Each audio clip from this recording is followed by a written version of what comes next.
Dan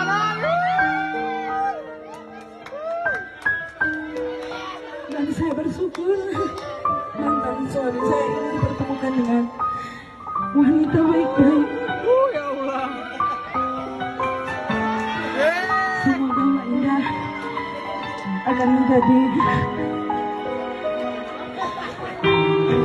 istri yang baik untuk mantan suami saya dan juga akan menjadi ibu sambung yang baik untuk anak saya sebagaimana dia memperlakukan anak kandungnya.